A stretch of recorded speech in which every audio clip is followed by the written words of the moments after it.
আবু হুরায়রা ফরমান, ইয়া রাসূলুল্লাহ, আপনার খেদমতটা কি বাড়িতে যাইতে দেরি হওয়ার কারণে আমার মা ও মুসলমান থাকার কারণে আপনারা সহ্য করতে না পারিয়া আমি আবু হুরায়রা বড় বড় ফিটাফিটি ধর্মীয় করলা।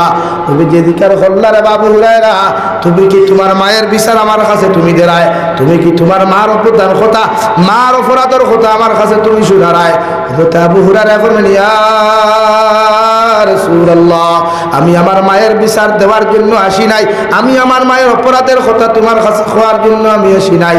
নবী বললেন, তাহলে কেন আসলেন? হযরত আবু হুরায়রা বলেন, ইয়া রাসূলুল্লাহ, আপনি আমার মায়ের জন্য দোয়া করুন, আল্লাহ যেন আমার মারে তুমি হেদায়েত দেন।